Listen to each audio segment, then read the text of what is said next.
G'day guys, welcome to our DIY build series. This is STM20-212. Okay, so here it is. This is a 32-foot fifth wheel toy hauler. Overall specs of this body is, let's do it in metric first, it's 9,770 mil long. That's from the very back to the very front of the nose. It's 2,384 millimeters wide. That's from outside of body panel to outside of body panel. And it's 2,800 millimeters high. And that's from the ground up to the very top, up the front here. So if we convert that to imperial for our American friends, that's probably just over 32 foot long. Probably 7.8 feet wide, and I guess about 9.1 feet high. I hope I got that right, but I'm sure you can correct me if I am wrong.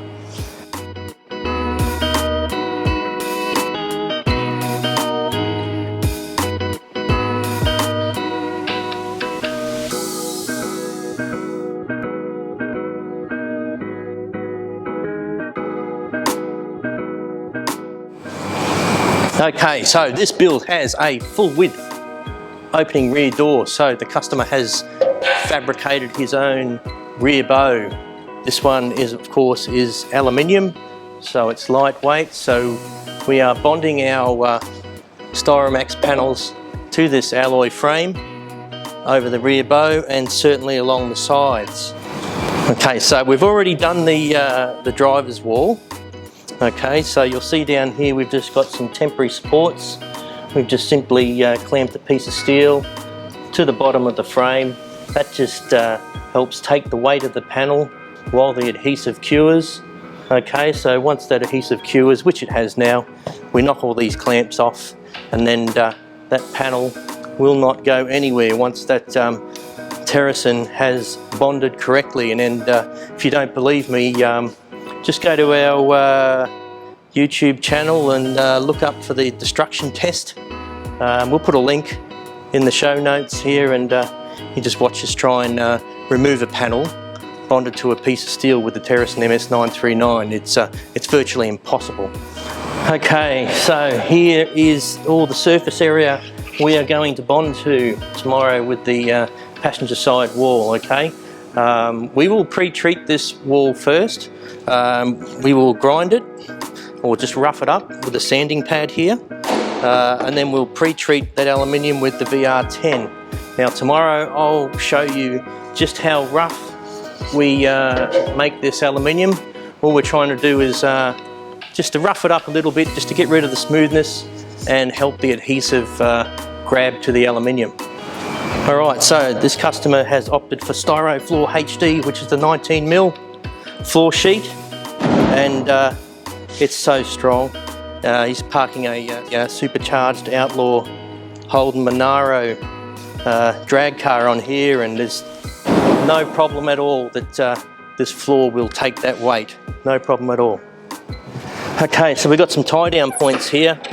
So the customer has cut his hole in his Thermalite board and drilled the holes, but underneath here is an alloy plate that's welded to the rest of his alloy frame underneath. So, but you can certainly bolt this straight through the floor into the steel plate.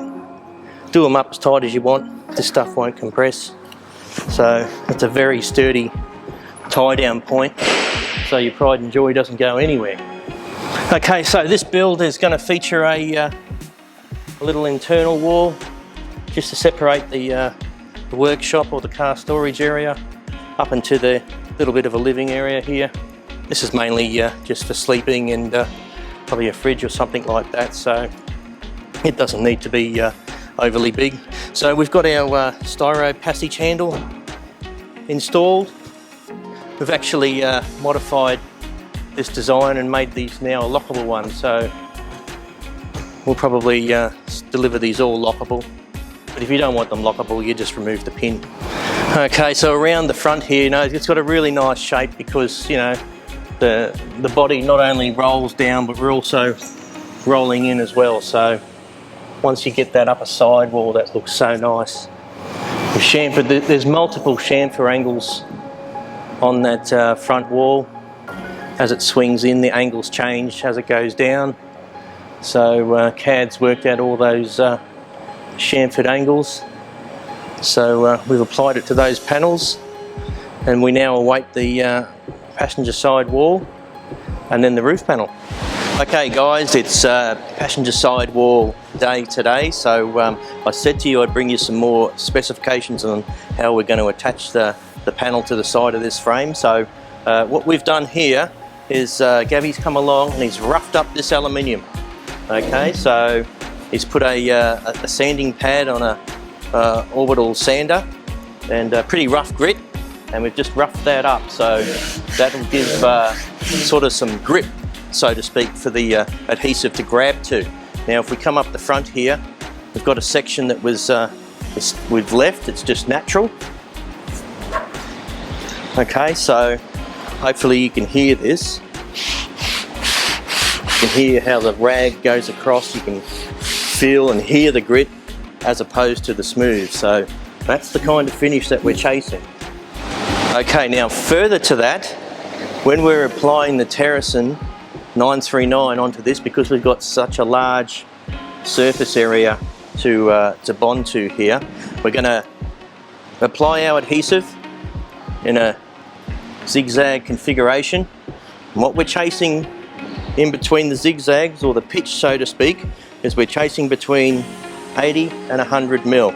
So if it was me, I'd go halfway, I'd go 90 mil. So that's 90 mil in between the pitches, the high point and the low point. So zigzag, 90 mil, okay? When you get to the smaller section, you can shrink that up a little bit, that's okay, but if we're going over such a large area, we want a big spread, okay? So because this stuff is moisture cured, we need to give the pitch and the spread so moisture air can still get in and around there, so this adhesive can cure. So the last thing we want to do is sort of seal along the bottom and along the top as well, and then whack it on, but then the air can't get into these areas in here to help this adhesive cure. So we're going to just do the zigzags, we're then going to apply the panel, okay, and then we'll leave that for probably 24 hours, possibly 48. So when that's sitting there, the last thing we want to do is go and do the sealing on the inside. Don't do that, because again that stops air getting into here to help cure this adhesive. So we leave that part of the job until the adhesive is cured. Okay, now compression rate, the amount of compression that we're going to put onto the panel to go up against the frame that we're bonding to. We're probably going to want about, say, between 1 and 2 mil gap between the panel and the face of the aluminium. So as we squeeze that in with our clamps, we're not going too tight, so you're flattening out the adhesive completely. We're going to try and leave a 1 to 2 mil gap. Now we can do that via clamp pressure. We've got lots of years of experience over that, but for you guys at home, if you want, you can put some 1 or 2 mil strips of aluminium, or something to that nature, and just lightly bond them to the frame, and then they act as a spacer, so to speak. So at the moment, on the front nose here, we're just fabricating up a piece of aluminium that's going to match the angle here of the panel. This is going to leave a nice flat surface again that we can apply this front wall section to. Okay, so today is the day we're going to lay the front wall and roof combined for Tony's fifth wheeler next door. So I just thought I'd quickly bring you in here and let you have a quick look at the panel laid out on the table dry. So we'll do a dry test here and make sure everything's in the right place. So we've got some styro conduits in here. We've got some styro beams, 2 going down either side, linking up, going through the aircon. This will be aircon feed, and then coming out of that aircon cut and linking up and going back down to the body. So this one's about 11.2 meters long. We'll make that one piece. We'll cut that out tomorrow, flip it over, pick it up with our vacuum lifter and drop it on. Now we've just had the PS wall come off the 15 meter machine. That's just gone next door, so let's have a quick look at that now.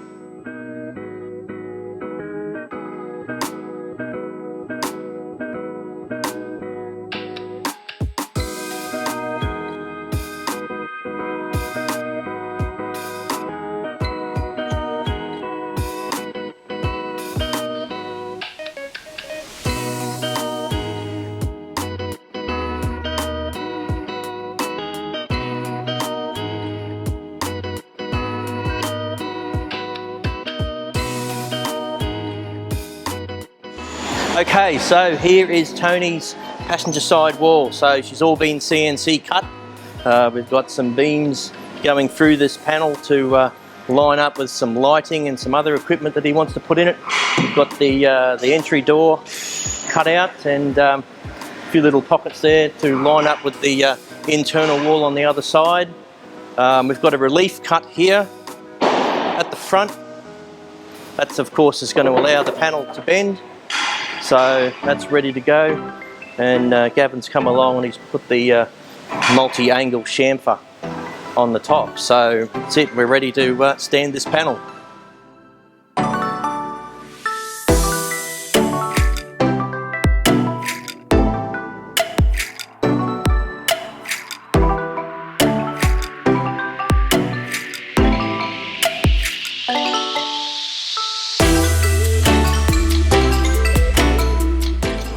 Okay guys, now we've just got this passenger side wall on. It's glued in place now, so I thought I'd just let you have a look at the clamping arrangement that we've gone for here. Basically we've clamped wherever you can. I guess that's the secret to it. I mean, there is some places and some areas where you can't get a clamp in behind, but most of the time you can, and if you can, do it, clamp it there. So I guess if you have a look at the pitch down the bottom, it's kind of spaced between say 300 and 400 mil. That's about the going area.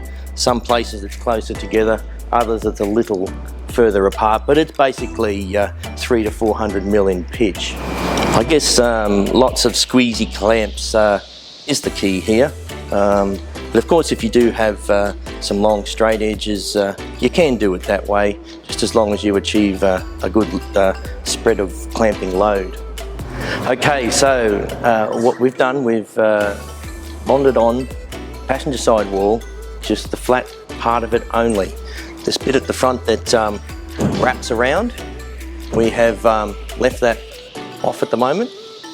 So we just wanted to bond the main part of the wall onto the body first. Now yesterday I spoke about wanting to achieve say a 1, 2, maybe even 3 mil thickness of adhesive when we've clamped up. So for our Australian cricket loving fans, we'll do the old Tony Greig test. We've got a set of keys. We've got a little gap down here. So we'll stick that in there. That one fits.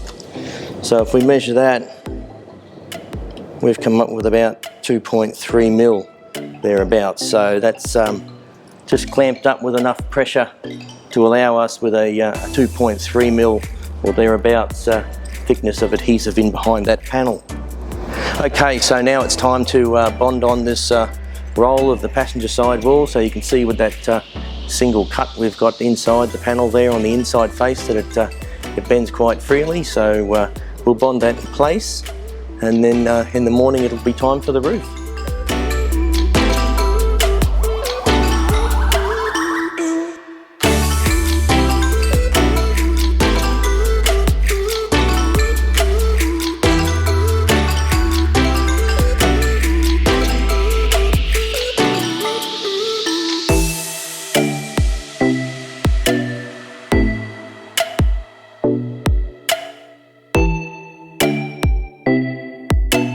Alright guys, welcome to delivery day. Well, we've finally got the roof and the front wall installed on Tony and Joyce's toy hauler. So she's all trimmed up with styro trim RV. They've opted for the white alloy and the white infill, so that's come up quite nice. You can see we've reverse rolled it to what you would normally roll it. So it's reversed rolled in this radius here, more conventional roll across the front, And then of course at the top, we've had to V the top of the trim to allow the trim to kick in a few degrees. So I think it was about a 9.5 degree bend, that one. So that's come up quite well. We have a quick look on the inside. Okay, so the rear door will be fitted back at their home. So they've got that set up. So I've cut the fiberglass sheet that they will bond to their steel frame to finish off the look of the body. Inside, we're supplying some strip panels, which are these big long panels here. And again, with an empty box, they will bond them up inside here to the wall, to the roof, once they've run some services in there to complete the fit out of their trailer. Inside here we've got a interior door. This is personnel door with a custom composite panel with the styro seal LT doing the trimming. We've got a lockable styro passage handle here, so they can lock the workshop away from the sleeping area. And of course inside the front there will be the bed up the front and a toilet and shower on the other side of this wall. Okay, so inside we've glued in a K-Mac entry door that's come up quite well.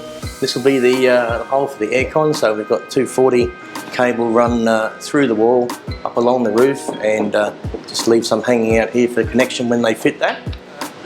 Styro cap HD, Tony will fit off when he gets back home. Got to do some tapering down at the bottom, but that'll dress off the back, so he'll install that before hanging his rear door. And there'll be some wheel spats he's getting manufactured in Melbourne, I believe, so they will go onto the wheel arches once he gets back home as well. So for this 9.5 metre long toy hauler, that is it. And it certainly looks good, but for me, I'm insanely jealous of the tow rig, you know, so nothing better suits towing something like this than a big Ram truck. So this looks uber cool. So yes, insanely jealous I am. Alright guys, well I hope you've enjoyed the little journey of this construction. If you got any questions, don't forget to leave a comment below. Don't forget to click like and subscribe and hit that bell notification. Till next time, see you then.